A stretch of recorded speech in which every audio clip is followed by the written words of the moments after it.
or 352 Quebec North, Seattle Center. Clearance void of non-FI 0135, non-FI 0135, Seattle Center not later than 0140, retard.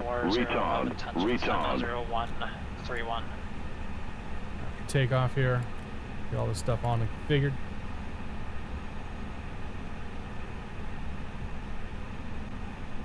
Yakima Tower, Redwood 717 is clear Alpha 2 for the terminal. Dude, we stopped right quick. Holy crap.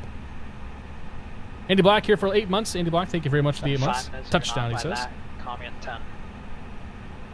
Cheers, my friend. I appreciate it. Redwood 717, kind of ground.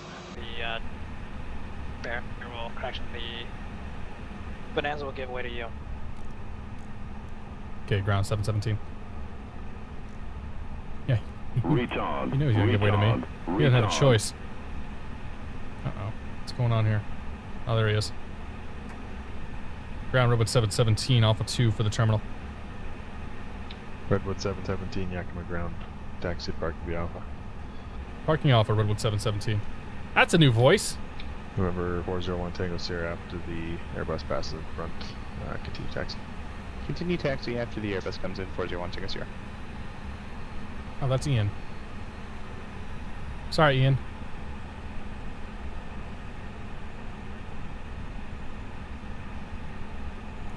I didn't use max thrust, man.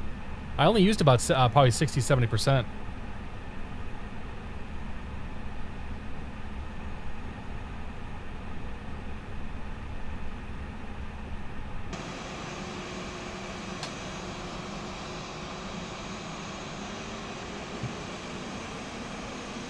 I used a lot of braking, though.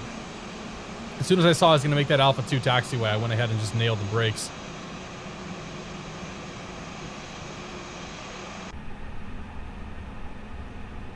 Alright. So park right there. Boom. And APU's on. APU bleed can go on. Turn the beacon off. And 1, 2. Ladies and gentlemen, welcome to Yakima Airport. We made it. Where'd Ian go? Did he disappear?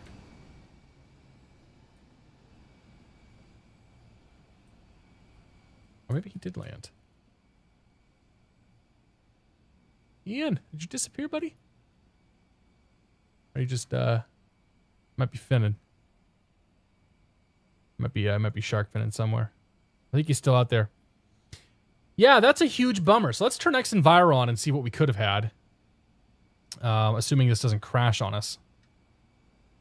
Okay. So it's going to go clear. And then we'll see what it pops in here with.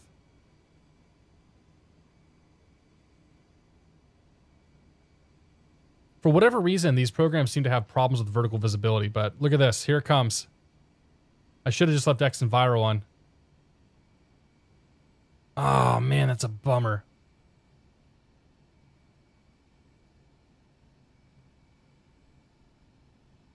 Ah, whatever. Live and learn. Yeah, that's perfect. Like, that's what it should have been.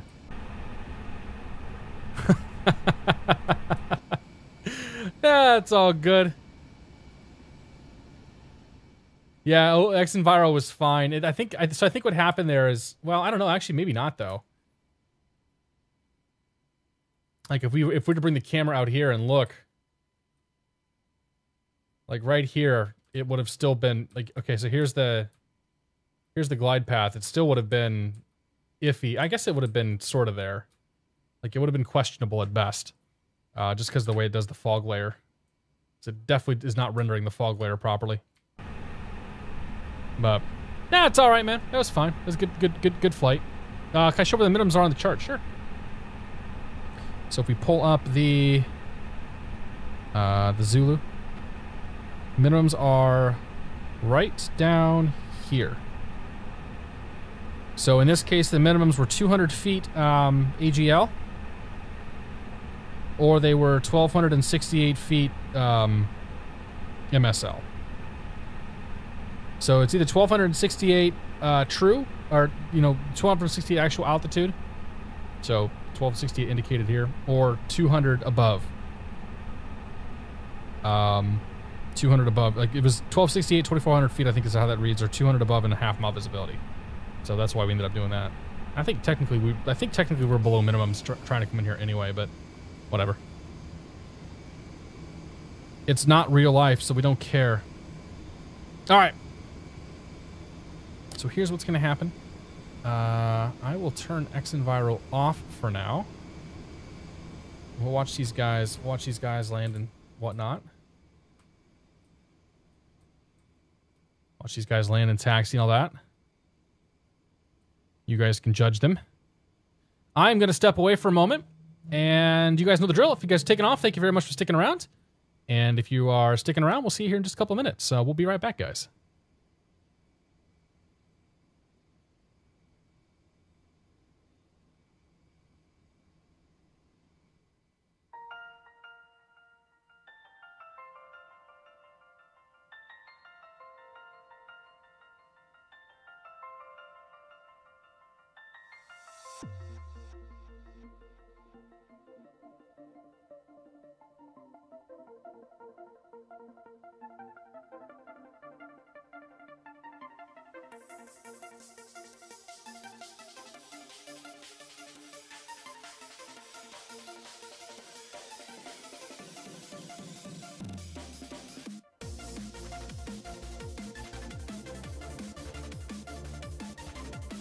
San Jose ground was 6432 due at Juliet for Terminal A.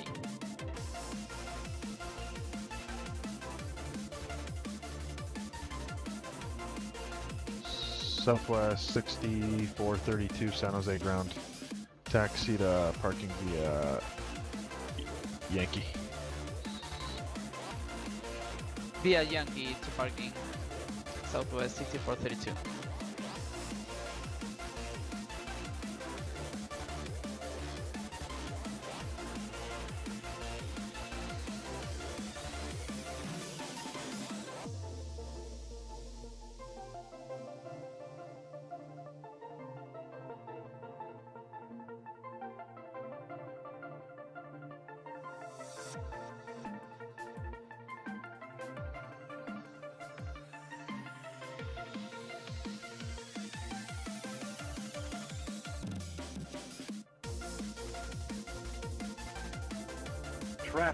Traffic.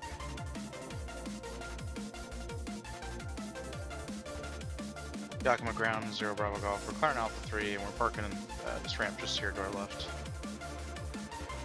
November 360 Bravo Golf, Yakima ground, exit parking. Alright, text the ramp, 0 Bravo Golf. Good day.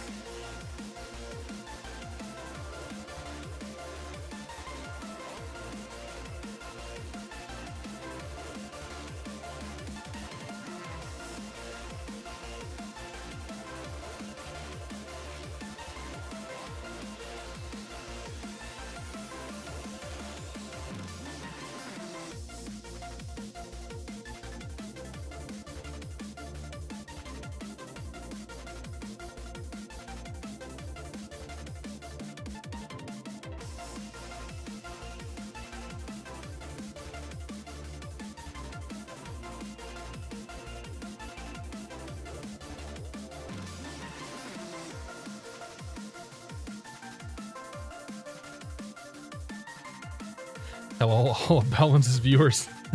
Balance, thanks for the host, man. I appreciate it. I missed a. Oh god, I missed a sub. Zachthurix998, if you're still here, man. Welcome to Build Monk Club. Thank you for your support, man. Cheers, dude. I appreciate it. I'm very sorry I missed that. Bot got Ninja, welcome aboard. Poker 2012 Chew, welcome aboard. Roman Burton, thank you for 11 months.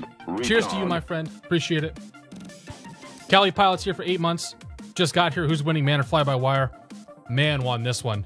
Cali Pod, thank you very much for your support. Blocky, it's good to see you. Anybody else I missed here? We'll catch you in a second. Sammy K97, good to see you. Oh, Simon Lund, welcome aboard. Pilot Meister, good to see you. What airplanes do I recommend? Oh man, that's a broad answer. You gotta give me more to work with than that. All right, we'll kill that. I apologize. I'm chewing on a mint here. Catch our next approach coming in. Actually, no, I'll leave the music on for a bit.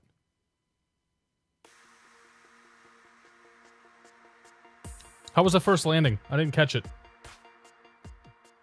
Squawk 7700, good to see you, buddy. Griggsy 800, welcome aboard. Dan Vermont, good to see you. Cyan Sweeney, welcome aboard. Matt's gone for the year now. Surgery on Monday. Yeah, he is. I know. Wish him all the best. Oh man, that's not a. Oh gosh, no. Boom! You may want to check the struts. And he slams the nose wheel down in frustration. I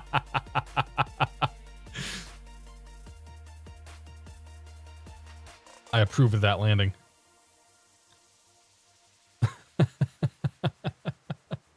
Beekeeper, good to see you. Scooby-Doo, good to see you, man. Nader here, welcome aboard. You planning on getting checked out in any other plane? Oh, yeah, absolutely, man. I'm gonna do a flight here in the 172 with my flight school soon, probably in a couple weeks.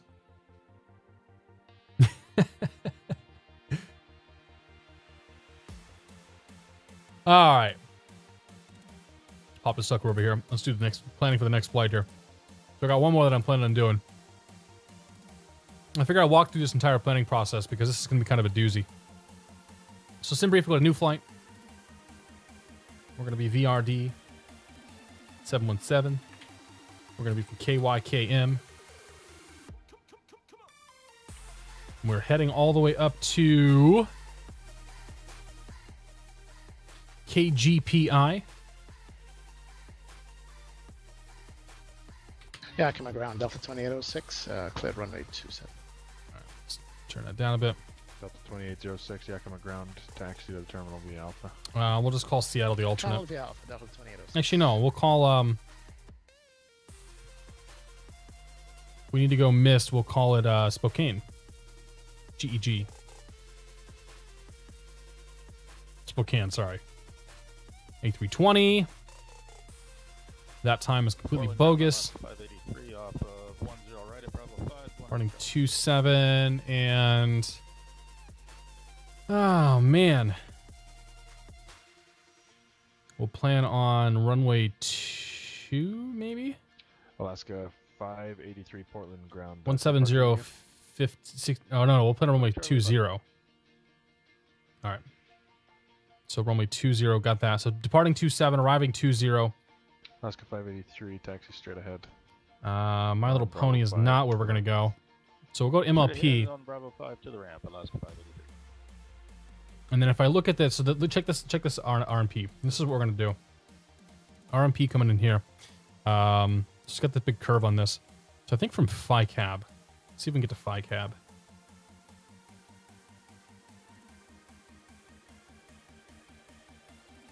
Okay.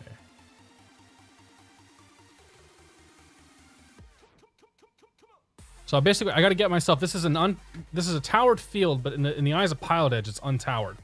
So we need to get ourselves.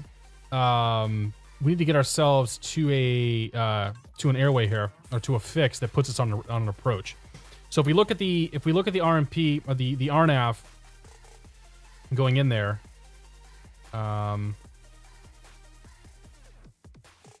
RNAV 20, RNAV RMP 20. So we're looking for an initial approach fix that's somewhere out in this area, right?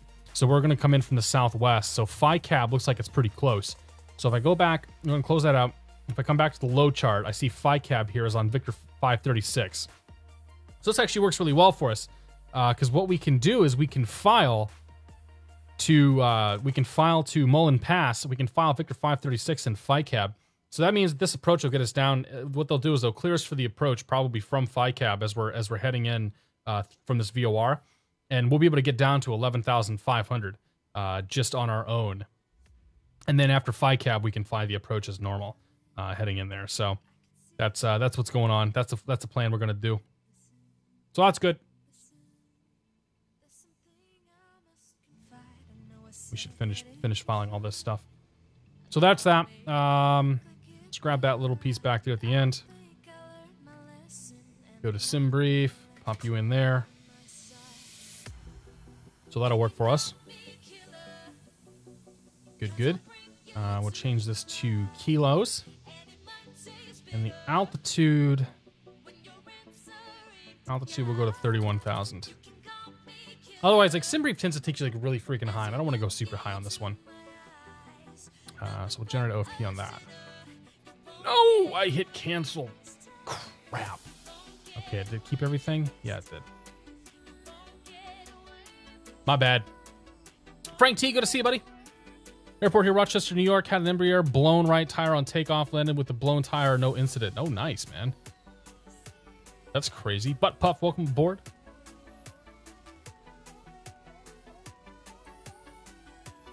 As far as somebody asked about opinions on what to fly, ask me that question once we're up in the air, and I can certainly make some recommendations on aircraft for you. IFR VOD717 A320 Slant Lima 383 KYKM KGPI 31,000 feet KGEG for the alternate. Going to Windsor 7 Ruble My Little Pony Victor 536 FlightCab. Good there. File that. By the way, anybody who is flying along on this flight, okay, if you're going along on this flight, I'm going to warn you right now. This is an untowered field in the eyes of PilotEdge. Only one plane at a time is going to be cleared for an approach. What that means is that if you're not willing to cancel your IFR on the way in, you're going to get thrown into a hold. So if there's 4 or 5 of us heading down there, that's totally fine. But just know that you're going to get tossed in a hold at some point. Most likely. Because only if we end up flying these approaches in there, I don't know how low the controllers can even get us. But if we fly these approaches in there, only one plane at a time can be on the approach. So just be ready for that. Be mindful. All right, so we're fouled up. Let's kill the music here. Boop. Thank you everybody for sticking around. Hello to all of Matt's viewers that stuck around. It seems that most of them probably left. That's okay. CBS, welcome aboard, man. You missed the first flight. You're here for the second one though. Should be a good time. Blame the RVR for me slamming in the ground. That's cool. You can blame that. That's fine. I'll turn X and Viral back on. Holds are not implemented in the A320. Oh, even better. Yeah, so I may just try to fire off. If there's a lot of us set up there, I may fire off a visual approach. Or I may cancel. What I probably end up doing is cancel my IFR. We'll fly the RNAV anyway, but we'll fly it visually. That's probably what we'll do. I'll cancel my IFR once we get close, assuming we've got good visibility, and then we'll just head in there VFR. But we'll head in there VFR via the approach, so we'll call it a practice approach. Yeah, we can do that. All right, diagram, departure. Nope, I got the wrong plan up here.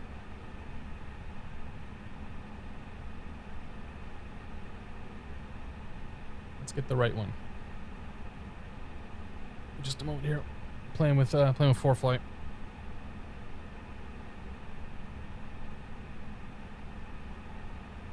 All right, with KYKM,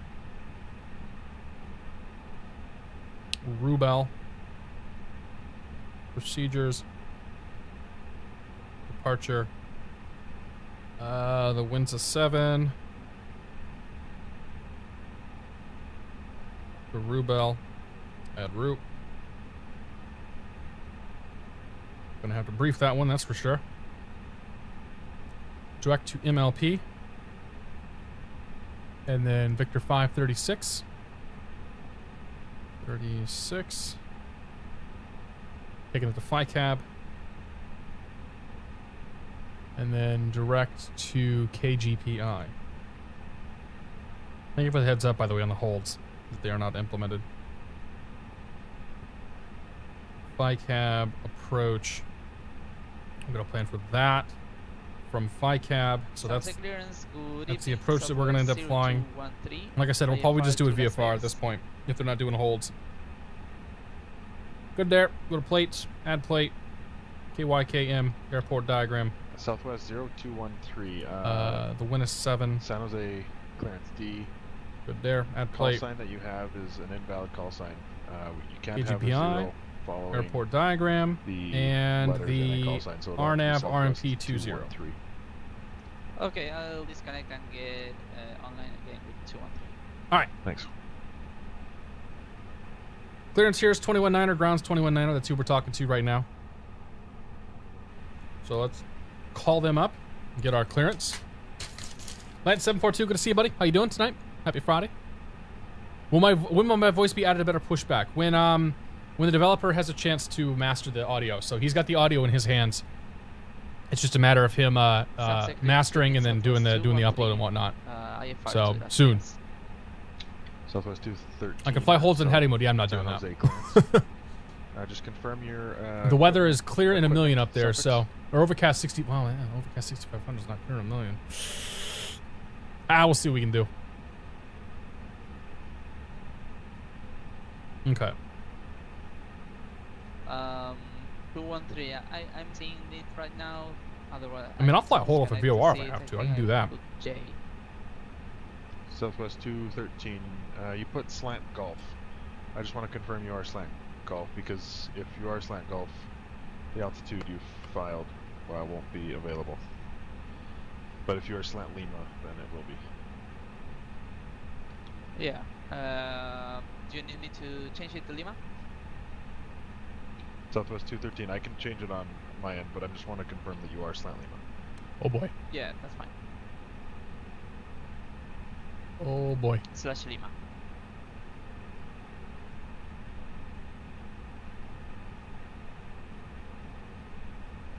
Southwest 213, clearance is on request. Yakima ground, Redwood 717, IFR to Glacier Park.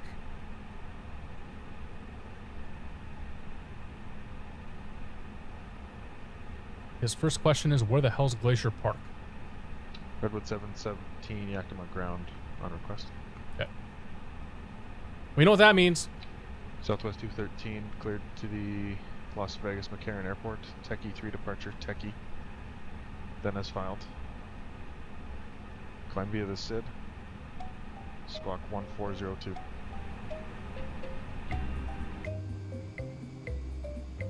You can't see anything here. Southwest 213, clear to lessons. Techie 3, Techie. I'm so upset that I didn't leave X and Viral on. Southwest 213. Ground Point Niners, good to see you, AJ. Happy Friday, buddy. Hope you're doing well. Otherwise, read back correct. Where can I get better pushback? Just Google it. It's a GitHub repository. The GitHub repository that pops up. Lucky, good to see you. What's on the EFB? Lots of stuff. I can show you that here in a second. This song is called Hookah Bar. It's from the YouTube audio library. Hookah Bar.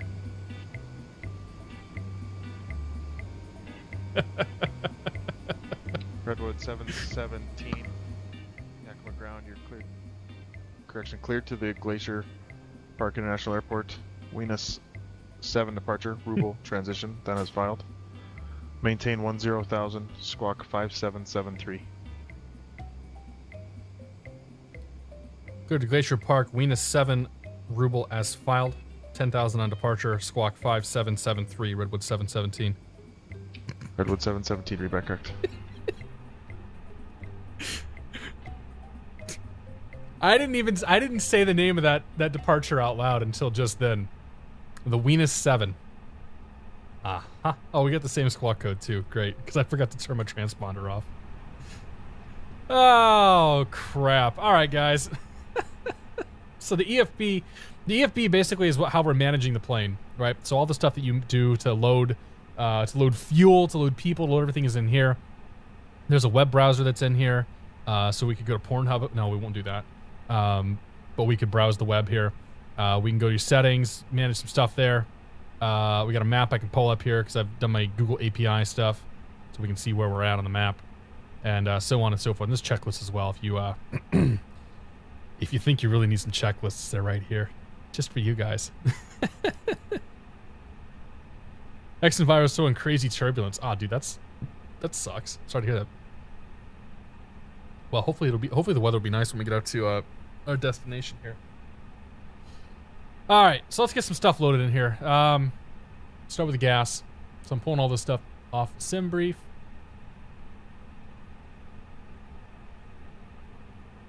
And sim brief. So we're going for 6.6 tons of fuel. Let's call a truck. Let's call the stairs. Let's call the cargo trucks. All right, 6.6 tons of fuel.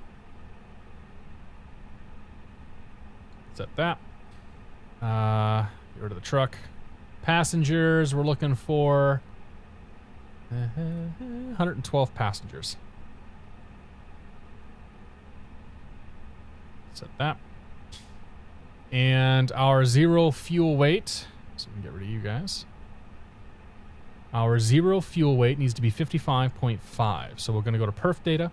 The current zero fuel weight is 57.9. We need to bring that down 2.4. So come back here. We will take 2.4 off the cargo.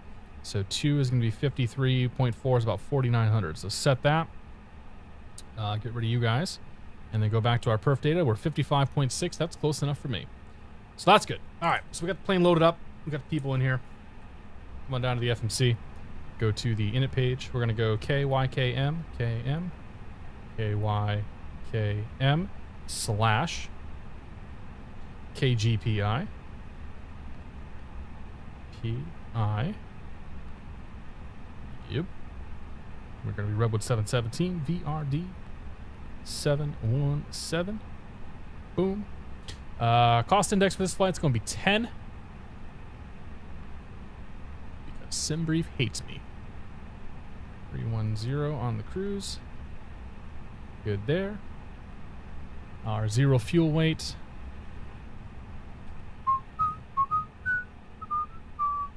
$55.6. 0.6 on the zero fuel weight. And our block weight is 6.6. Say 6.7, I think. Alright. So we got 2 extra hours of gas, which is great. It's time to get to the alternate and all that, which is not obviously not punched in. Good there. We will go to, we'll come back to that. So let's go to flight plan KYKM. We're departing from runway 27 on the Venus 7. Hold it together, Ty. Insert that in there. We'll brief that departure here in a second. After Ruble comes My Little Pony.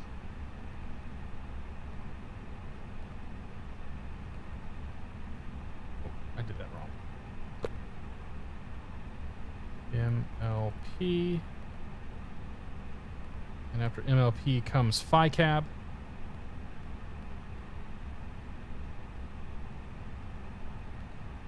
And then insert that. And then coming into KGPI, we're going to go arrival. We are planning for the RNAV 20 via FICAB. Insert that. All right. So we got the departure. We got the en route segment. We have the arrival that we're planning for. All of that is in there. It's got the mist and whatnot. So I'm happy with all that stuff. Great. Okay, so let's talk about this departure. The Venus 7.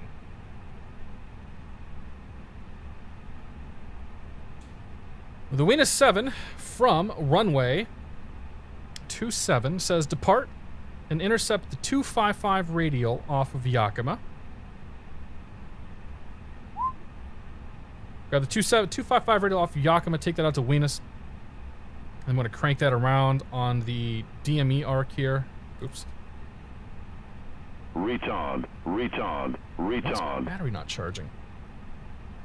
That's not good. Flying Jackal, man. Flying Jackal, thanks for your continued support, dude. Time to feed the cat, he says. You can hear the cat in the background?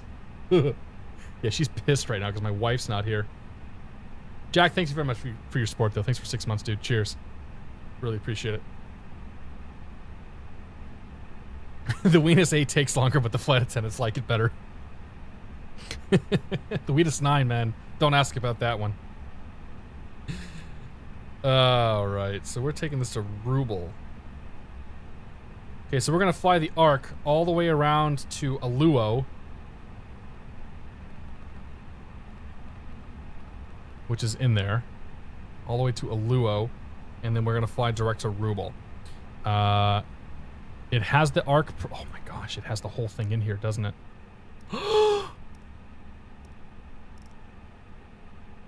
Does it? No, I don't think it does, actually.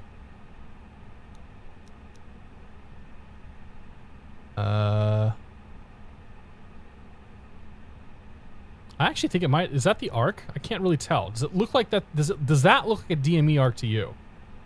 It does to me. That is a DME arc, man. And so it's got the DME arc drawn in here to a Luo. Perfect. So we don't have to... Work's done, boys. We're good to go. Plane's got it taken care of. Thank you, French people. The French people that make the Airbus and the Russians that make this model. All right. So we're just going to do all that, and we'll be good to go. Okay, so we got the FMC all set up there. We need to do the perf tab, and then we'll have it all set up. So you're there, you're there. 133.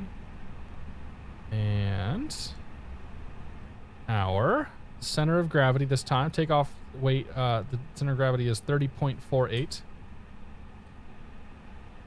So 30.48. 30.48 is about right there.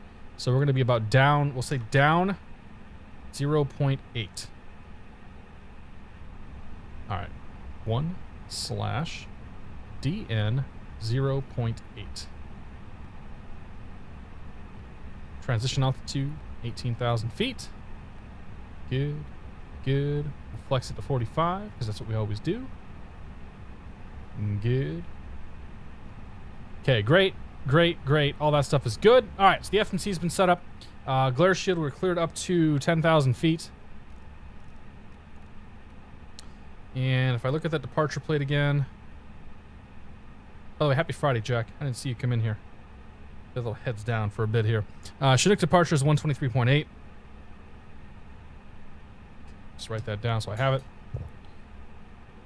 And I think, okay, so speed's going to be managed, heading will be managed, 10,000 feet initially, good there. As far as the weather goes, Yakima weather, winds calm, 8th mile visibility, RVR 1600, 2000, oh man.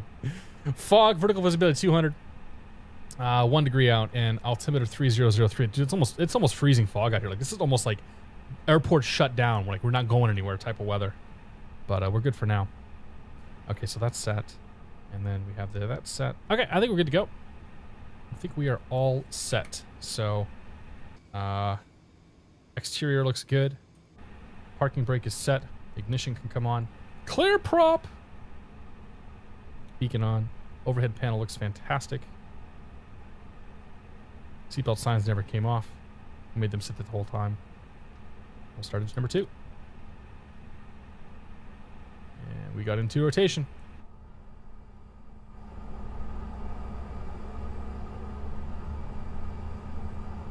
Puerto Rico, good to see you, man. Welcome aboard. T-Craft, welcome aboard.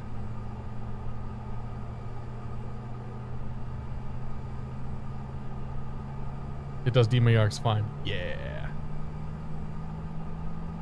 Steve PHL, good to see you, man. Just press fly. Good to go, right? Yeah.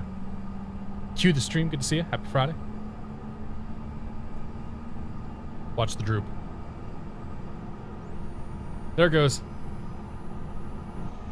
Alright, we'll start engine number 1.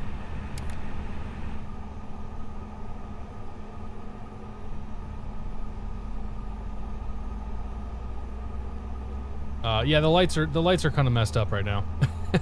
X-Plane does not do fog terribly well, we've noticed. If there was precip, it'd be a different story. Poker 2012 Chew, have a good night, man. Take it easy.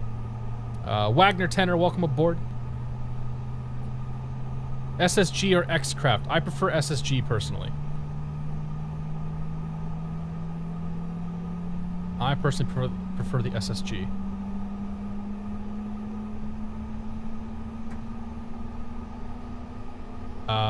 No barking dog, correct. That's in there, but it's super quiet. Alright. Let's go to takeoff config.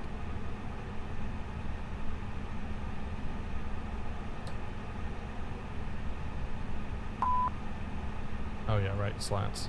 Flaps and slats, arm that. Auto brake. You. Okay, flaps are out.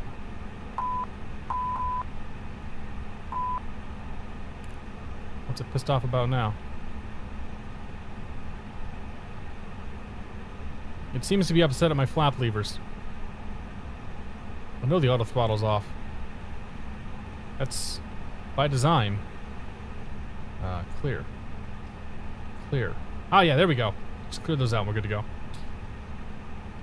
I know how to airplane. We're good. Alright. Pop you up. Ground's 21-9er, which we're on. Towers 3325, which we are ready to go for. With terminal, we got the weather. We're good for taxi. Yakima Ground, Redwood 717's terminal with the weather for taxi. Redwood 717, runway 27, taxi via Alpha, cross runway 22. 27 via Alpha, cross runway 22, Redwood 717. Alright. Park brake off.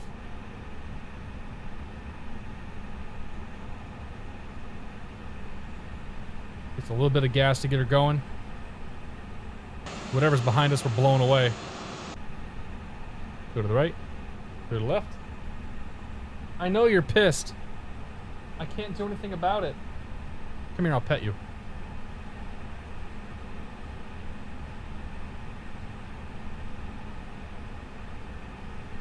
That's all she wants. I know. She'll be home soon. 2 more days.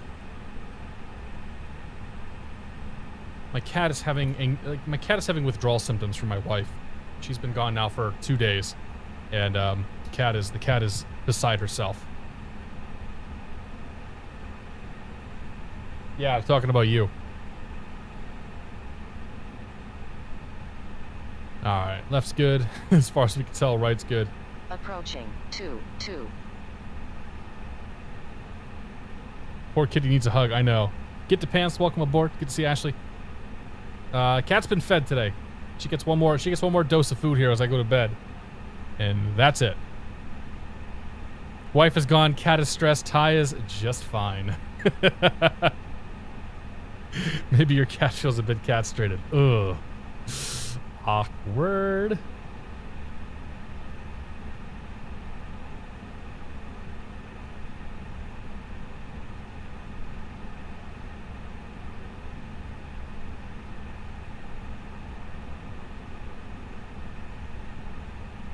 Oh, Ian, I didn't even see you on that approach there, man. I would have waited. San Jose Ground, Southwest 213 for taxi to the active. Southwest 213. 3325. Interesting, they got a ground controller on this time. Must be a trainee.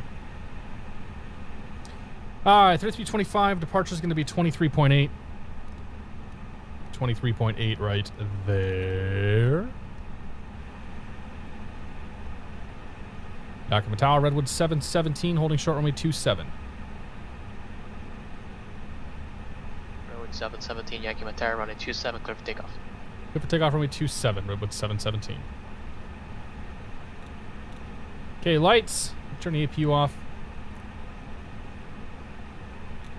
Lights. Camera. Action. You. Let's go flying.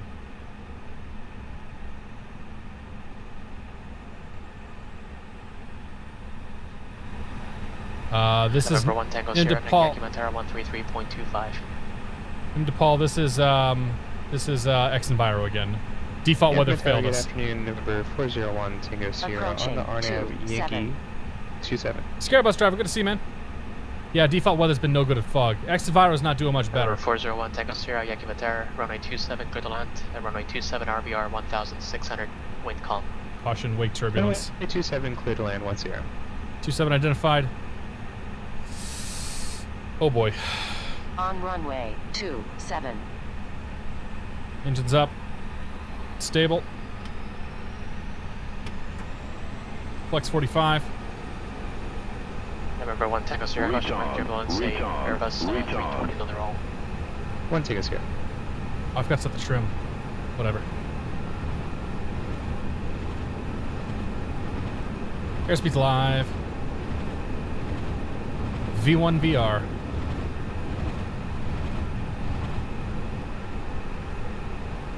Positive right, gear up.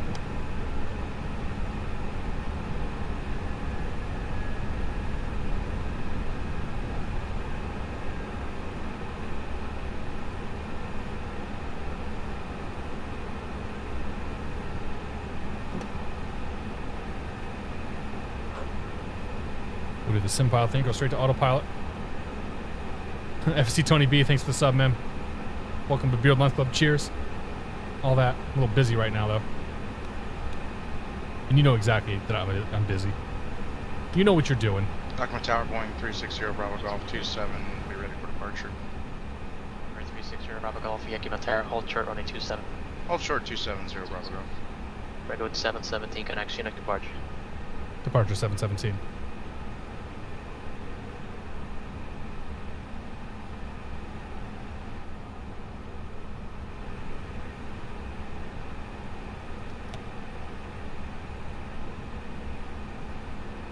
Chinook departure, Redwood 717, 4,000, climbing 10,000.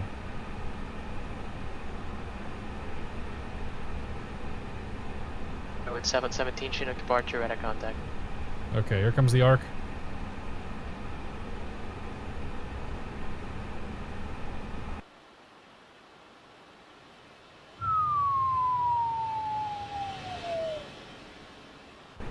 It still doesn't do a terribly good job of doing fog. Like, this entire area should be completely not visible. Alright, brake fans, parking brake. Parking brake, of course. Speed brake, I should say. Ignition's off, lights are set. Up we go. Is wake turbulence simulated? I think Active Sky can simulate wake turbulence. But, yeah, X-Plane might simulate it with the default aircraft. That would seem like a very Austin thing to do, but you wouldn't see it on the PilotEdge stuff. Christine Felshaw, welcome aboard. I know Active Sky P3D simulates it, she says. Redwood Yes. 770, contact Seattle Center 132.6. 132.6, Redwood 717.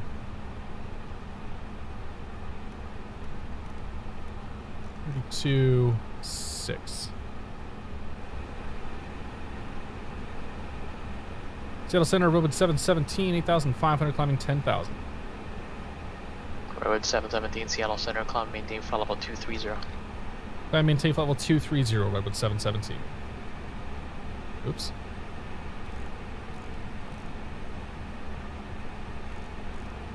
Alright, 23,000. Get ourselves back into thrust climb, which we are. Climbing, altitude's engaged, and nav. Here's 10,000 feet in our acceleration speed. Or acceleration altitude, I should say. Well, these DME arcs are a lot simpler when the plane can fly it itself. I wonder if we can even do... There's no VOR tuned in, so...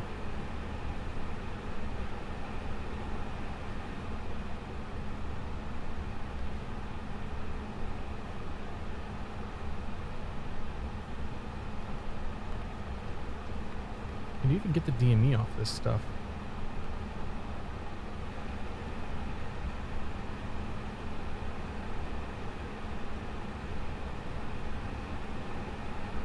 I don't know. It's not picking up a VOR.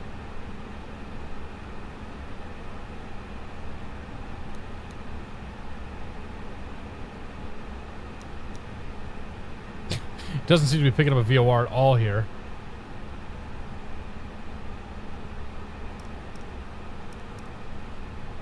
I don't know if we could actually fly this DME arc without without the LNAV. Interesting.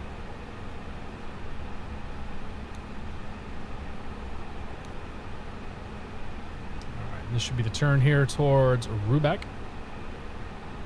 The Venus 7 departure, or the Venus 7 departure, sorry.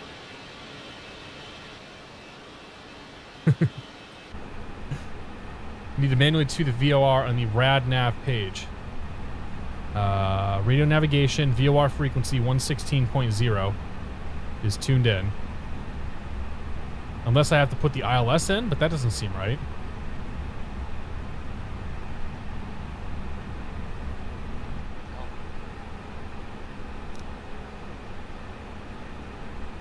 Under select or under range button to turn to VOR. Ah. Aha. Still doesn't pick it up. Oh, there it is. It's got the DME. All right. So we at least have the DME off that. We don't have a radial or anything. Probably because I don't have a course plugged in here. Oh, yeah, I don't have a course. All right, so 029er. There it goes. All right. We know how to fly a VOR in the Airbus now. Okay, so we could fly that. I never once touched that button there.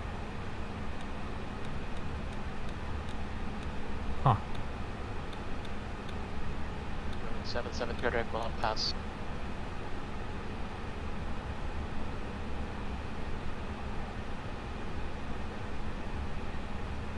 Direct Mullen password with 717. Loud and clear. Okay, flight plan. Direct.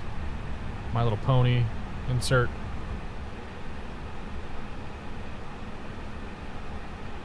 Put up on 18,000. Shut the lights off.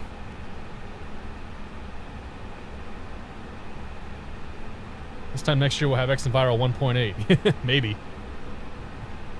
VOR selector switch should be in VOR. Yeah, I didn't even know that button. I didn't know what that switch actually did. So that was interesting. I learned something new today. 6960 connect Seattle Center 135.45. Once in a while I can learn new stuff. And that is today.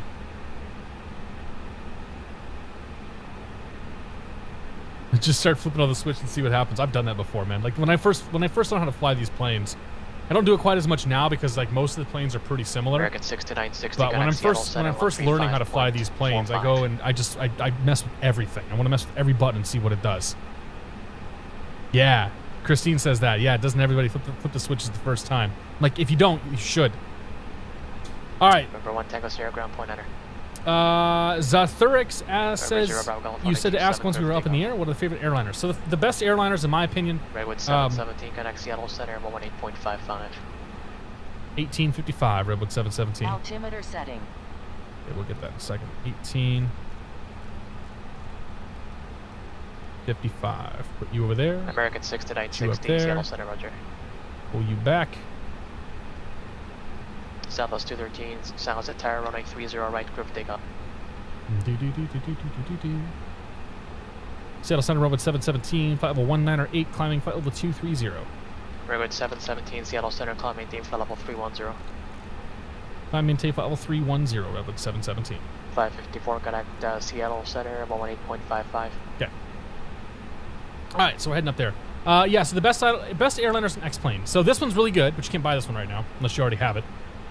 So this is pretty good. It would be one that I would suggest at some point, but you can't get it right now. So maybe in a month or two they'll have it on sale for real.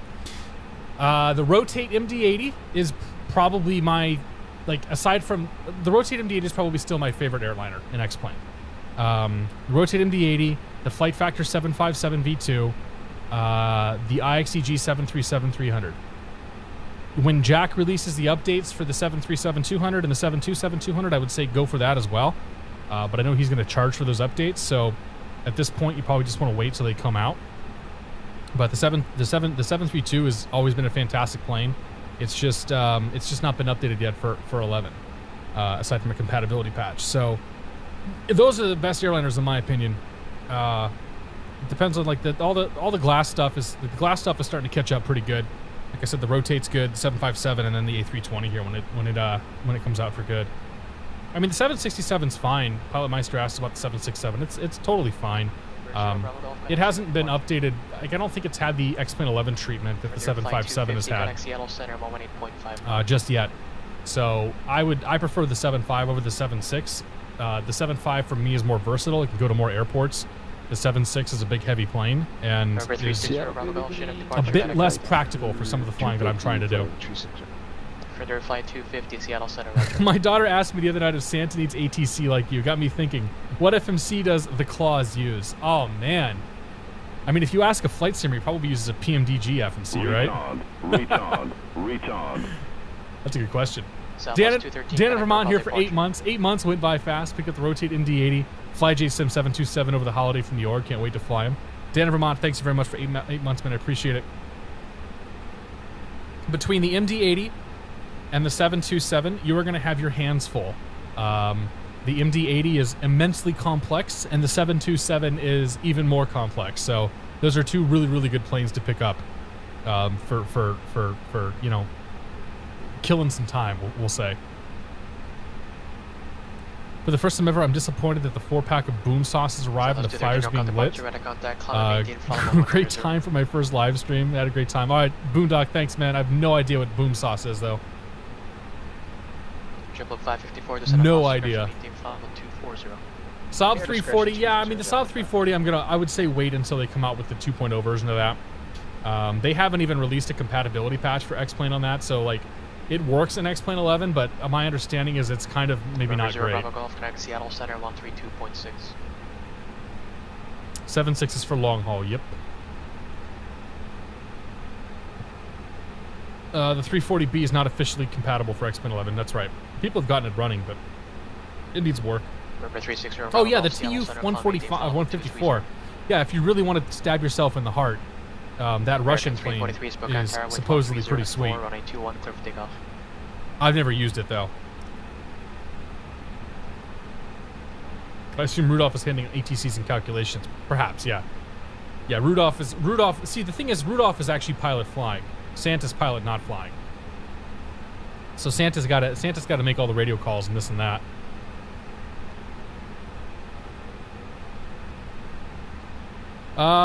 Tim Rudy says, how about the 319? When they actually have more information about the 319, outside of some renders and some screenshots, then I'll be real excited. But they don't really have a whole lot of tangible stuff at the moment. Obviously, it's the guy formerly known as QPAC, so it'll probably be okay. But I mean, if you just anybody can whip up a render and post it. So I generally wait to get excited until I see more information. Have I ever thought about doing a long haul stream? I think you ask me that every week, and I say probably not. I have no interest in a long haul stream. For the kind of flying that I do and the kind of stream that I run, there's nothing to really be gained from being in the air for that long. So probably won't happen, no. Sorry. Rob Mac USAF, good to see you, man. We're heading to what the hell's this place called? We are heading to Glacier Park International up in Montana. It looked like it was going to be pretty. For the Tu-154, imagine 727 complexity, but twice over. Kind of like hitting two 727s at the same time. Yeah. Yeah, the 154 has been on my list. I don't have the time to learn how to play it right, or learn how to fly it right now. CHRTR, I'm going to say it's Charter. Thank you very much. American Welcome to Beer of the Month Club. I appreciate your support, man. Cheers. And happy Friday. Long hauls are kind of dull. I agree. They're just not my thing. Like if I'm doing a long haul, it's usually because I'm doing some video editing work or something in the background. But even then, I won't turn the sim on. Santa's got the reins in his hands. I think he's PIC and Rudolph is engine number 1. Okay, I could give you that. Yeah. What is Santa's call sign? Ooh. I don't know. What livery is this? We are flying Virgin America. Seattle Center. We're flying the YouTube Air livery for Virgin America. This is by Cessna Rocks. Power discretion 24, leaving now for Frontier Flight 250. JetBlue 554, resume normal speed, leaving flight level 350. Okay, normal speed once we're at a 350, JetBlue 5.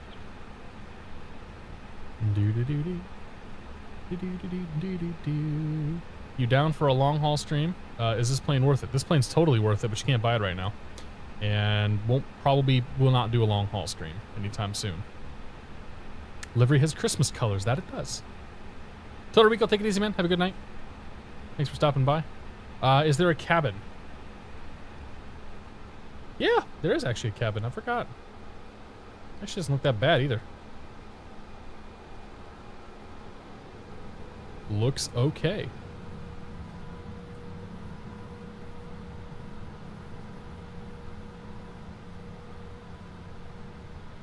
Oh yeah, Sabine, I got you, man. I see what you're throwing down. Yeah, every week somebody asks me about long haul stuff. I'm just like, there's plenty of guys that do it. plenty of guys that do it, and I am not one of them. But that's okay. Rudolph is the beacon light. Well, Rudolph is the beacon light, but he's also pulling the sleigh as well, man. Mortality 6, welcome aboard. Was on a flight a while back. Pilot came on the intercom, said we just passed Santa Claus on the right, and literally all the kids ran to the right of the plane. That's awesome. Center, 118.55. Santa's call sign Sled 1. I could get behind that, yeah. Retard. Sierra Retard. Charlie. Retard. Sierra Charlie 1. Willful Scandal here for 3 months. Willful Scandal says, happy Friday. 3 months have gone by quick. Cheers, my friend. Thank you very much for your continued support. I appreciate it, dude. You are much too kind. When you have the Venus 7, you don't need a long haul. Center Boeing 360 Bravo Golf, flight level 230. Fair enough. 360 Bravo Golf, Seattle Center, climb maintain flight level 310. 3100 Bravo Golf. American 343 Seattle Center, climb maintain flight PDX level to KHX. There's actually, we figured out, Keith and I figured out what the longest flight possible in PilotEdge, the PilotEdge network is, and it's like a 12 or 1300 mile flight. It's pretty significant. You go from this untowered field down in Texas to an untowered field up in Seattle, or up near Seattle, just like northwest of Seattle, in Olympic National Park. So, like, you could do it in a private jet easily. You probably wouldn't be able to do it in an airliner though. 554 Seattle Center, descend and maintain 2000 Yakima altimeter 3002. Off topic, but just booked my Caribbean cruise in January. Dude, that's awesome. I could totally go for a Caribbean cruise. Well, I could go for a Caribbean vacation again. Danish, what do you prefer? Click and drag, click and hold and drag. For example, the 757 V2 or 767 have a scroll wheel, click and hold. MD-88 has a drag to manipulate the MCP altitude, etc. Happy belated birthday. Danish, thanks for the birthday wishes, man. Thank you for the tip. In my opinion, the epitome of manipulator control is the 732 and the 727 by FlyJSim. I like to click and drag.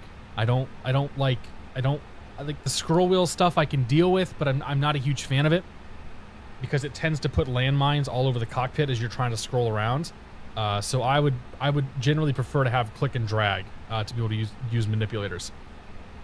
I do not like the click and hold stuff where it's just like they give you an arrow and like the 757 when you don't have a scroll wheel on. I'd rather have scroll wheel than click and hold.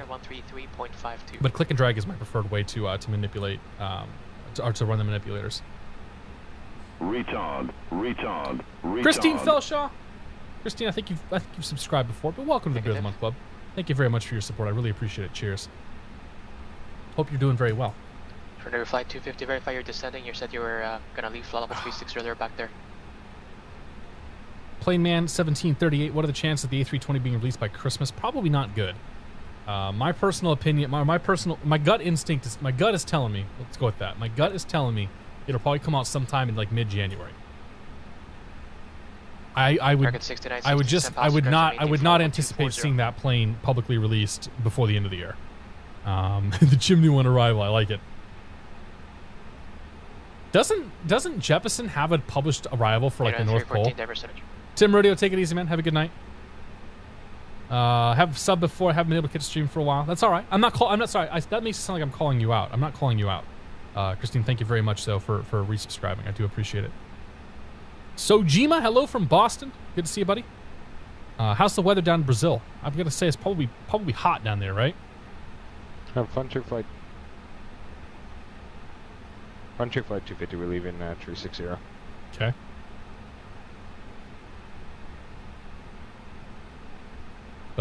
Yeah. So we cruising. What do we got here?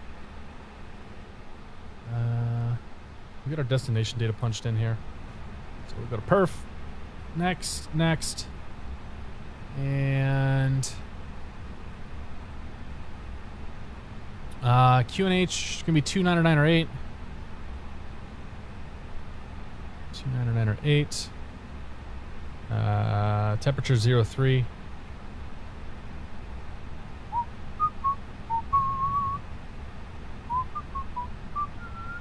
One 9004. 190/04. Transition altitude's 18,000 feet. And the MDA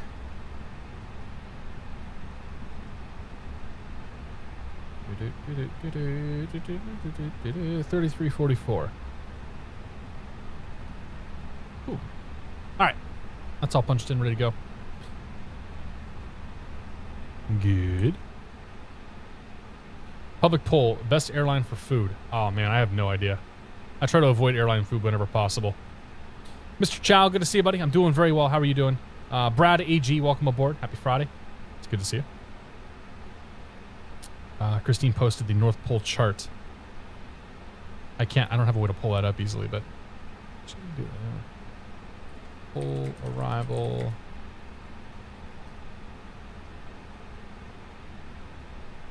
The radio got awfully quiet.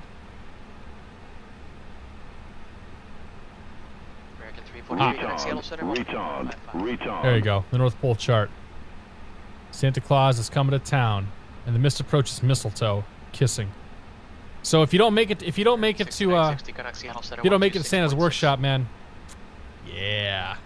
You know what time it is. American 343, flight level New England Flyer. Flight level 230. Welcome aboard, man. Thanks for 10 months of support. 343, Seattle Cheers to you, sir. Appreciate it. Flight level 260 for BH Wild, welcome aboard here for the very first time. Flight 250, connect Seattle Center. I watch all of your releases. A lot of fun, dude. Keep them flight simming. BH Wild, thanks for the good words, man. I appreciate it. Cheers and happy Friday. Hope you're doing well. 132.6. Big Papa Bear, welcome aboard. 32. Boeing Man, welcome back. Do you know which flight sim con you're going to? Flight Sim Expo in Vegas. I'm going to the Vegas event. American 69. New England Flyer, is that did you go by something else previously? Like, was there a different name that you went by? Because I don't recall seeing your name in here. And you've been subscribed for 10 months, so yeah, I have no idea. Matt 1997 here, good to see you, buddy. How's the private pilot? I haven't flown for 2 weeks, dude. I'm gonna go up for a little bit tomorrow morning before Max and I head up to Rush. 2000 Yakima altimeter 3002. Yeah, I'm gonna try to go up for a little bit tomorrow morning before I go up and see Aerosim. But it depends on whether I can get the plane to start or not.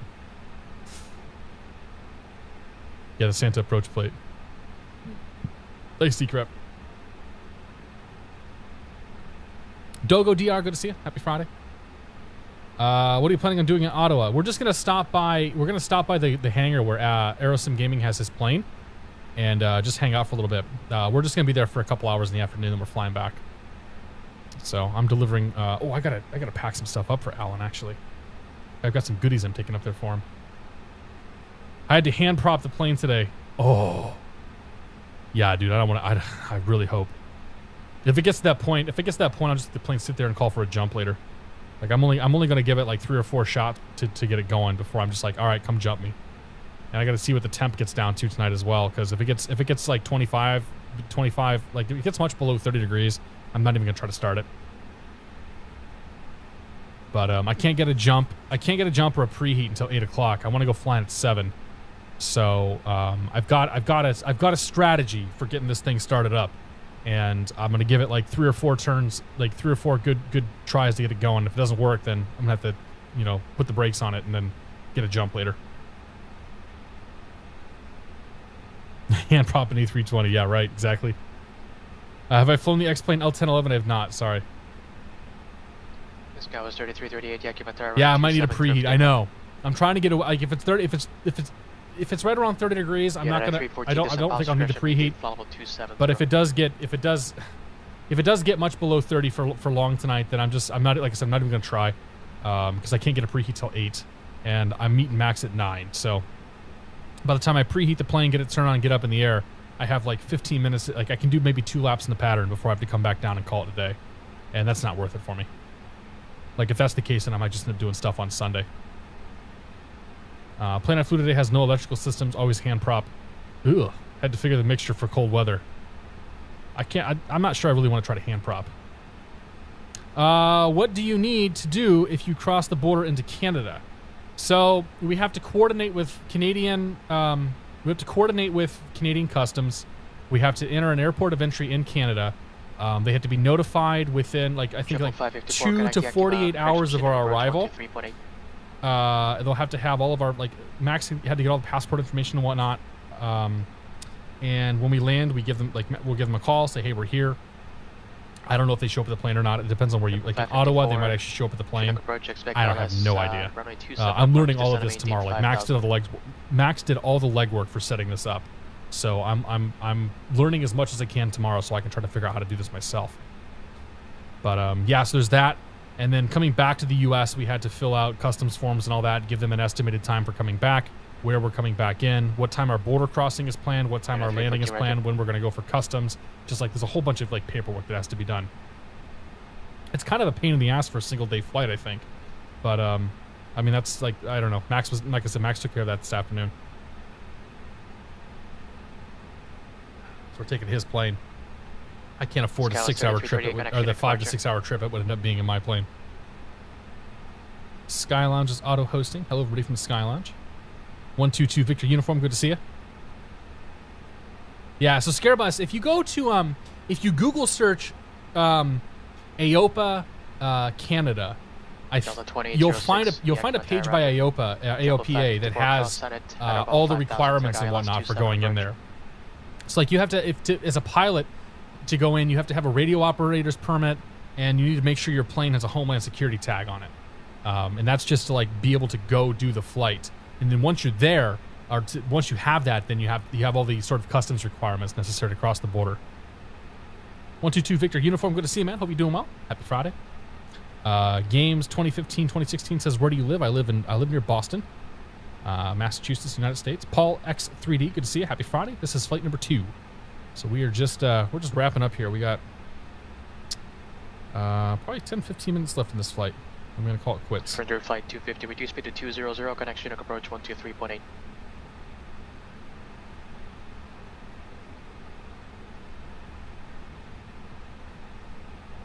Seattle Center, Robot 717, request descent. 123.8. Why is there a lot of people work involved in crossing borders? Descend at bow discretion, maintain flight level 240.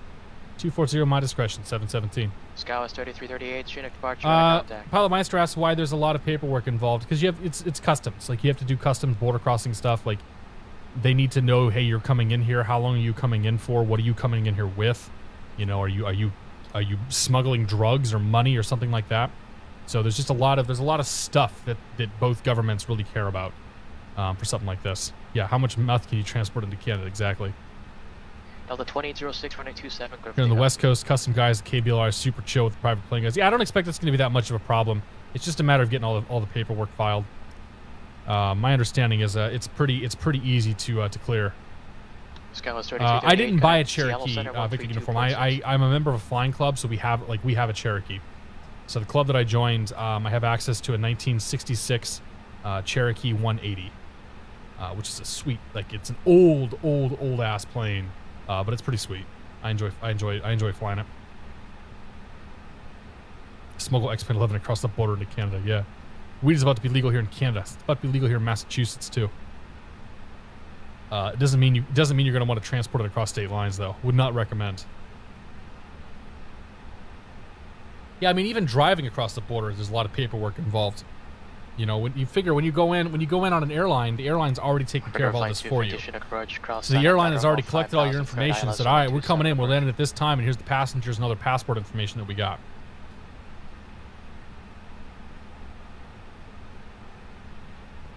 Ooh. I think we might need some drag here. We are falling above that VNAV path. So let's pull... Scout is 3338, Seattle Center, climb maintain flight level 230. Pull a little bit of the boards out. 314, connect Denver Center 125.35. Weed is practically legal in Vancouver. Yeah, I mean it's been practically legal here for a while too. Nobody cares. 717, connect Salt Lake Center 133.4. 33.4, Robot 717.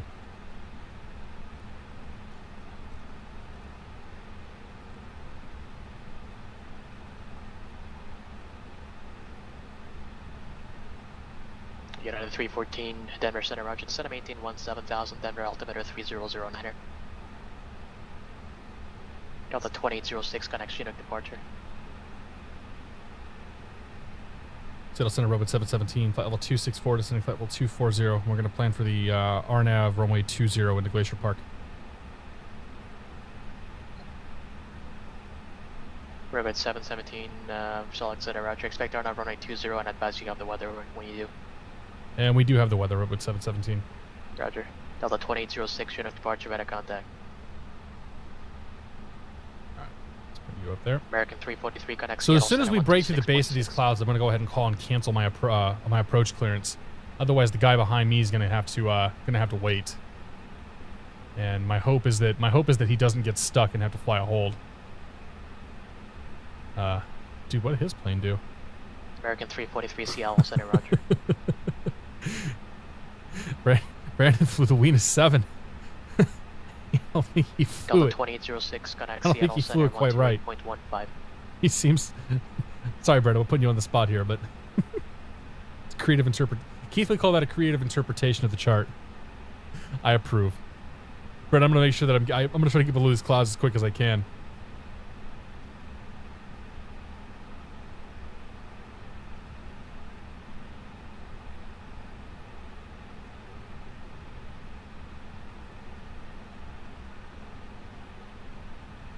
Delta 2806 Seattle center, climb maintain flight level 230. Did he clear me below 24,000? Redwood 717 to set up maintain 10,000. 10,000, Redwood 717. That answers that.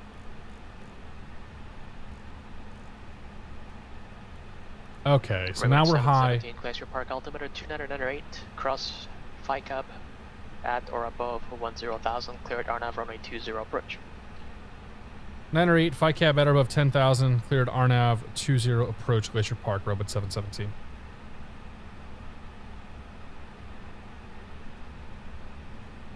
Alright. So we're currently high. This purple dot indicates our vertical path. So because we had to level off there for a second, we're definitely on the high side. So I've got speed brakes out and everything out, trying to get caught up here, which we're doing just fine. And as that dot comes up here, I'm gonna pull the boards back in.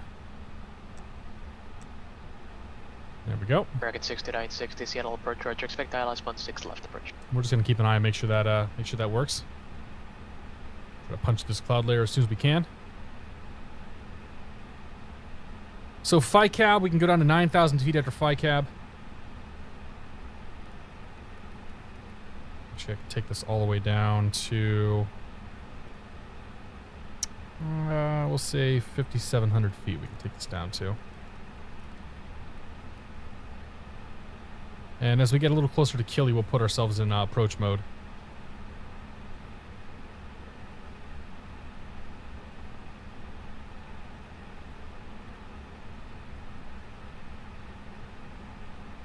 So we're actually limited to 9,000 feet, but I don't think we're going to level off at 9. Well, we could. We'll see what it does here.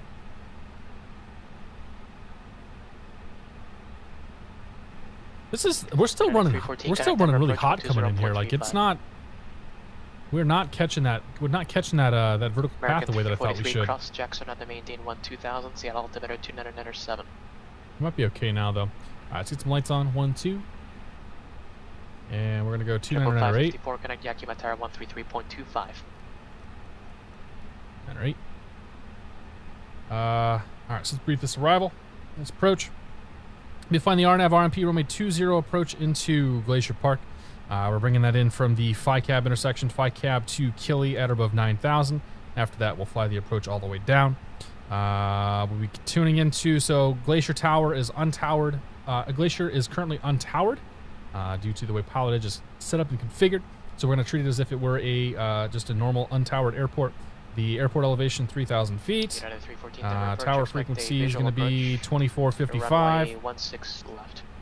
And our minimums for this, we're going to plan for the RMP 0.1 minimums. I think we can get away with that. And that's going to take us down to 3,334 MSL or 400 AGL. And in the event of a missed approach, we climb to 10,000, 200 track, go to Cough, make a left turn to Daughtry. And advise when you break out. I've had no reports.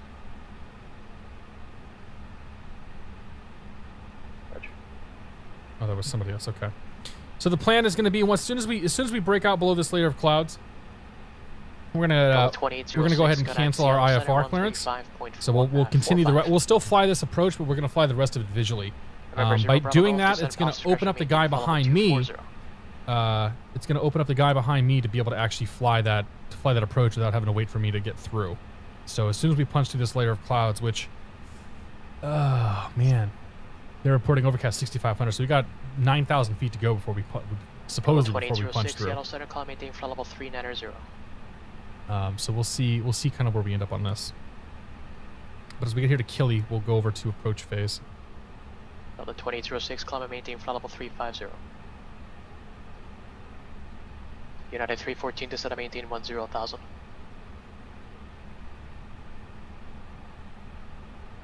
Actually, United 314 I'm at the altitude, set and maintain 1,000 to 11,000. I'm a little worried about Bravo Golf here behind us, though. Let's see what happens. He flew the 3T ARC option. Looking at upgrading to a Cherokee 160 or 180 the next few years, would like to add useful load. Yeah, dude, I have over 1,000 pounds useful on the 180 with 50-gallon tanks, and I cruise at 125 knots. Like, it's not super fast, but that 180, man, that 180 is a really good airframe. If you can, the Archer or the old, the old 180, if you go the Hershey wing and whatnot. So, no clue how to do RNAV, so I'm watching you carefully. Great. I'm just making stuff up as I go, man. You know how this goes. Southwest 213, connect LA Center 133.55. So yeah, I would highly recommend the Cherokee 180, man. I've been really happy with that as an airframe. I've had a lot of fun flying that thing around. You don't have a bad orthophoto crash. Your X-plane when flying over it happened to me twice. Make sure that you have all the tiles in place. If you're missing a tile, then yeah, the ortho stuff's going to crash. Scooby-Doo, take it easy, man. Have a great night. Just out of interest, FlightFactor 320 is not set up for RMP approaches. Massive upgrade needed with a new approach scale, green PFD, etc., etc. Costs $500,000 in real life. Huh. I mean, it'll fly the RMP stuff. Oh, yeah, it'll fly it. Glocky, we've been live for 3 hours. November 0 Bravo Golf, connect Solix Center 133.4. The better CP, welcome aboard. Why is Virgin's call sign Redwood? I have no idea. Do not know.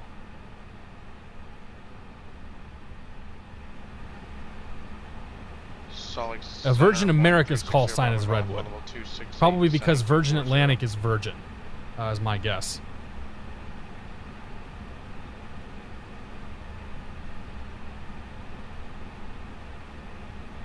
Number 360 Bravo Interesting, Golf. we're speeding up. Solix Center, roger. Say approach request and advise you on the weather. Yeah, we have the weather requests on runway 20 approach. Number 0 Bravo, expect on runway 20 approach to descend and maintain 10,000. Okay, there's the breakout. Glacier Park altimeter 2998. 11,000. 10,000, 0 Bravo. Under flight 250, connect Yakimatara 133.25. I'm going to wait just a moment here before I actually cancel. Exit terminal V Alpha, remain this frequency.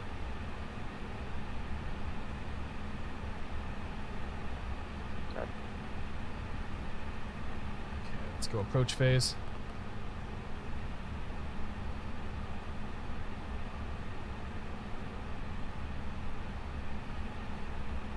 And that's why we didn't cancel early. So we'll go approach phase. We'll arm the approach mode here.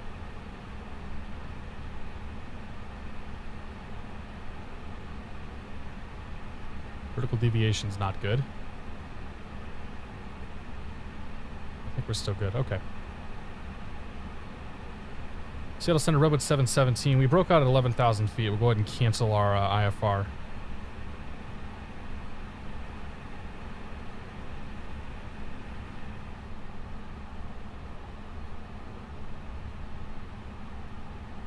Redwood 717, roger. IFR contation received. Traffic is a target about 1 mile southeast of the airport, 4,400 aircraft tapping on. Doesn't appear to be a factor, appears to be landing in Glacier Park. Radar service terminated. Squawk VFR, figure stage approved. Okay, radar service terminated over to VFR, Redwood 717. Great night, thanks for your help tonight. River 0 Bravo Golf, cross flight up at above 10,000, cleared on runway 20 approach. Alright, so we'll go 1,200. And we'll tune into 2455. Start listening for traffic.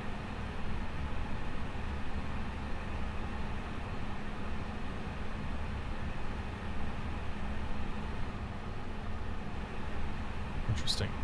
No, I don't think it's picked up the I don't think it's picked up this this approach correctly, but I could be wrong here.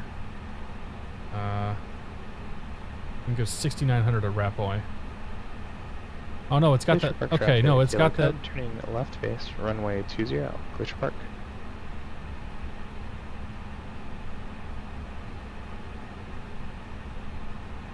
No, I think we're doing okay. Never mind.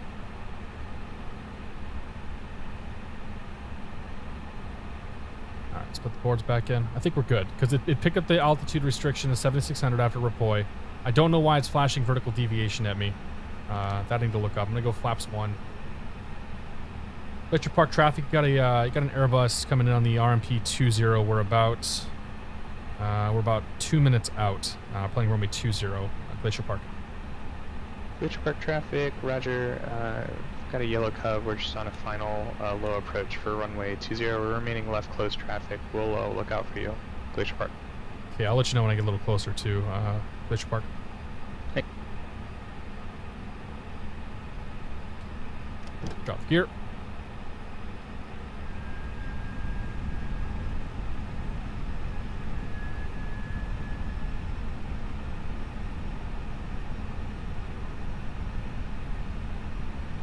So we should go down to. Okay, so this is not picking up the vertical at all on this.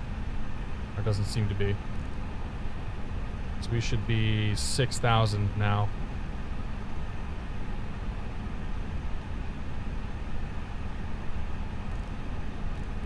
We'll just send it manually. It's flying, so it's flying the LNAV portion, it's just not flying the vertical portion, which is interesting. I've actually got this thing to fly an RNP approach, no problem. So Leakley,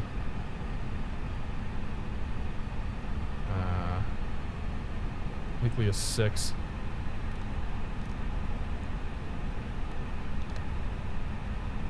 That's not your flaps.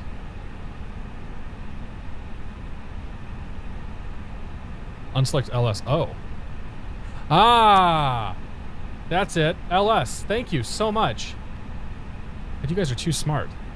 Yeah, you told me like, you guys told me like 6 times and I wasn't paying attention. Thanks, guys.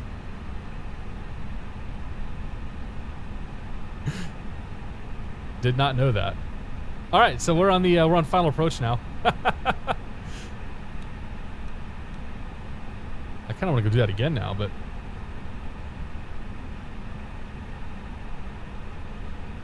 you learn something new every single day. So Kyokin, don't do what I do, okay?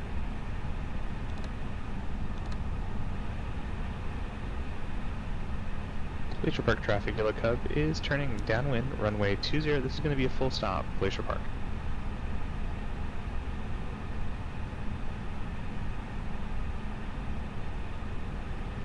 Okay, so the missed approach takes us to 10,000 feet.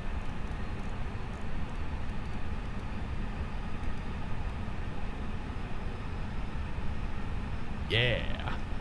Hello, all of Jeff's viewers. Welcome aboard, just in time for the landing. Okay, gears down 3 green. Arm U. Flaps are set, auto brake is set. Our flaps are down and indicated, auto brake is set, speed brake is set, brake fans on, lights are all set.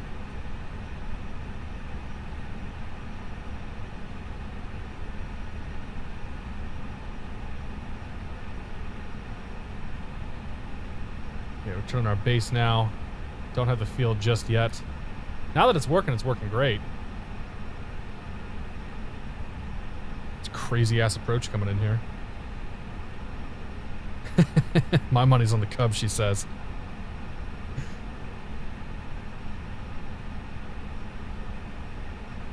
Oh man. Hey, if we did it right, it wouldn't be any fun.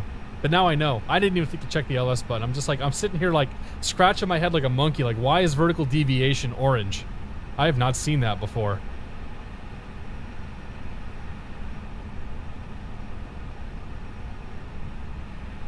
Glacier Park traffic. You got Airbus on a 7-mile final, runway 20, Glacier Park. Glacier Park traffic, yellow cub, we're just going to go ahead and extend our downwind north of the river here, and we'll follow you in, Glacier Park. Alright, so I'll keep an eye out for you. I've got you in sight just off to my left. Still don't have the field. Oh, there it is. Got it.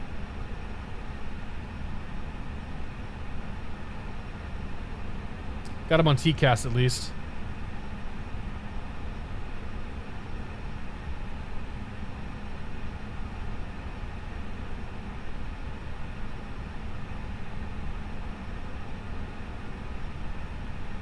Ah, it's such a cool approach coming in. Look at that.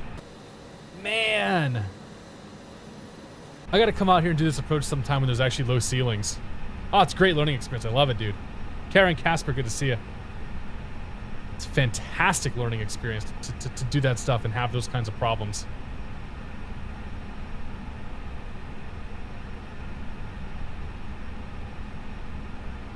Glacier Park traffic, Airbus 3 mile final, runway 20, Glacier Park. Auto throttle, autopilot.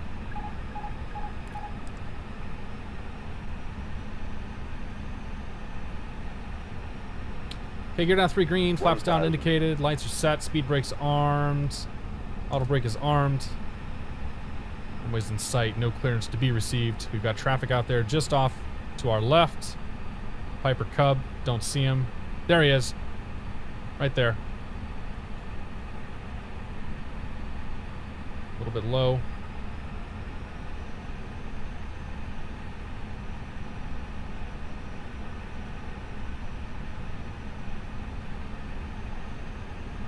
Approaching 20. We're all pretend pilots in the end.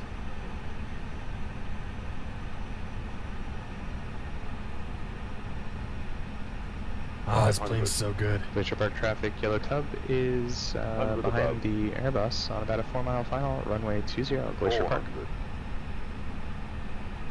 Minimum. Continue landing. 300.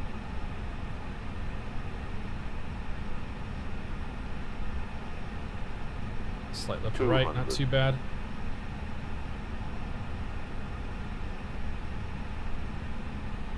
$100.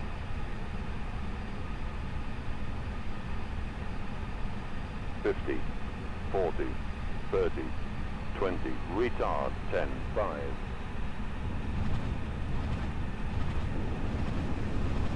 Reverses out, decel.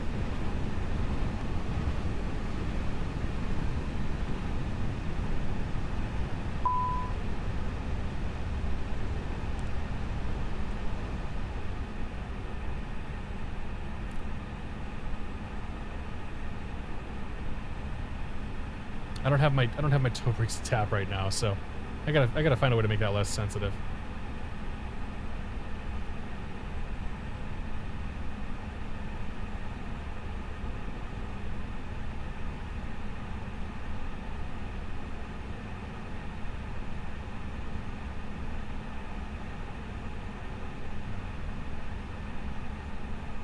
Just keep it on the roll in here. Master on, you off, you off, you off. Glacier Park traffic, yellow cub going right. Glacier Park traffic, Airbus clear runway 20, Glacier Park. Okay. Flaps in, you in.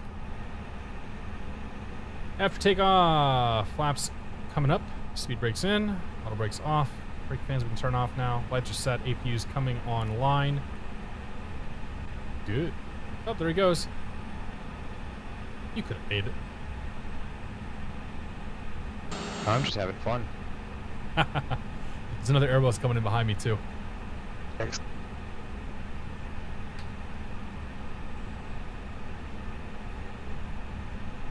Left turn to the terminal. Bring all the lights off now.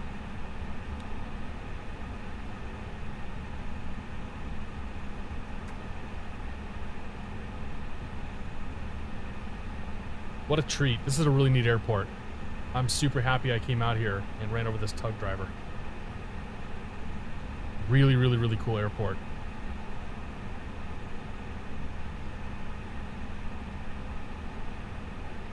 That approach would be pretty cool if I flew it right. It's close enough though, right?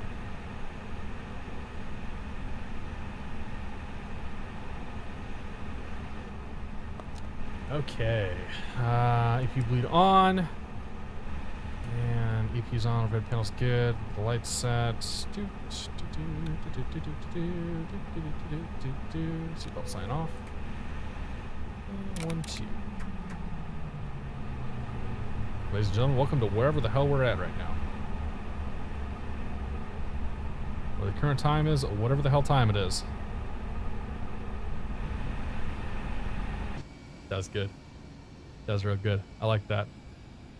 Let's see here. Ian's out there. Where's our A320 is still cranking it around. There's some weather trying to move in though. Siri 345, good to see you. Jero Dan, welcome aboard. One question about SimBuddy before this finishes up. I'm on a trial from Premium and I like it. Is it worth paying for? What do you lose? I honestly couldn't tell you. I have a lifetime Premium account with SimBuddy for helping them do some promotional stuff and whatnot. So think of it as like a press account. So I don't know. I don't know what the features of SimBuddy are long term that are premium. I really like SimBuddy. I've started using it again too. They've greatly improved their client and whatnot, but I don't know what you lose by not having premium. So I apologize. He's still like 10 miles out, so we can probably do the replays and whatnot. Come back and see him. So let's do that. We'll disconnect. We'll do the replay real quick. And then jump back in and see if we can catch their landings. I was pretty happy with... That's quite the deck angle.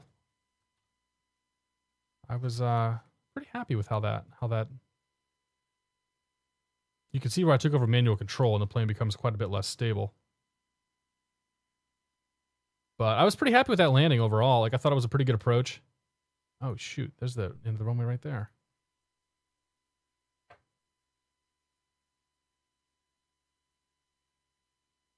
I mean, I landed a little bit long, but whatever. Oh, actually, you know, maybe I wasn't happy with that landing. Holy crap.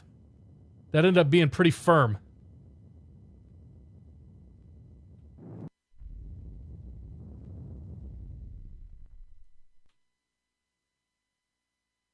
Ended up being quite firm. Thanks, Peter Hoover.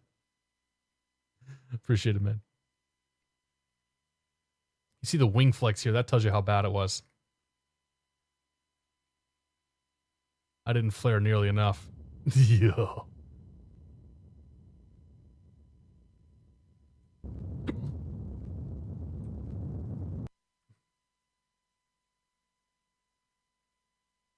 That is such a neat approach. So look how beautiful that is out there. Again, if I had better quality photo reel, it'd be even nicer. Not bad, could be worse. All right, I'll take it, man. I'll take it. Any landing you can walk away from is a good landing. Right. As long as the plane flies again, what do we care?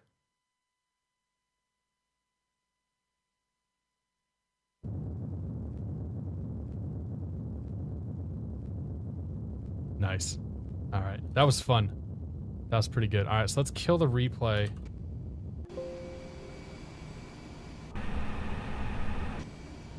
Kill the replay. We'll jump back on PilotEdge. See if we can catch these guys landing. Might be a bit of time before they come in here. Can I show my X Enviro settings? Yeah, sure. Yeah, there you go. X Enviro. Take a clip if you need to.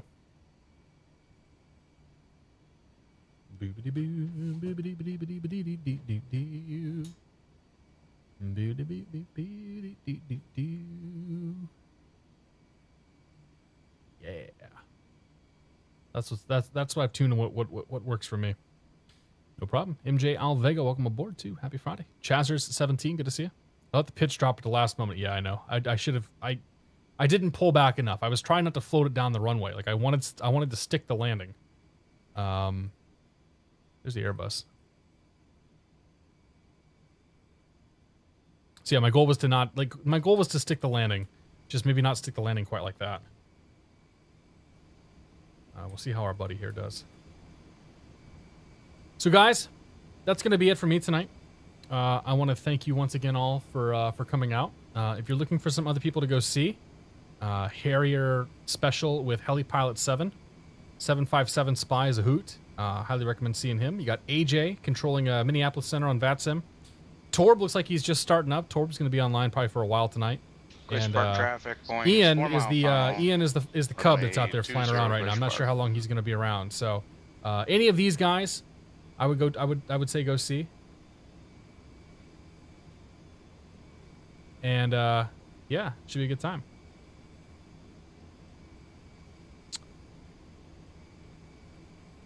Got it. I'll be over there, Max. So, yep, we'll see you guys later. I will shoot for Wednesday this week. I honestly, traffic, Yellow Cubs. I actually think Wednesday can happen. We're going to be following in the Airbus in to land runway 20, Glacier Park. Hey, how long you live tonight, Ian? Oh, I'll be on for probably another 30, 45 minutes or so. Not too long. Okay.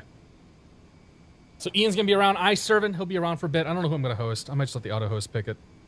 We'll see. I'll probably host Tor because he's going to be on for a while. So, guys, thanks again. I'm going to try my best to do Wednesday night this week. We'll do some fun stuff. Otherwise, we will see you next Friday. So have a great night, and toodles. That's all I got. We'll see you later.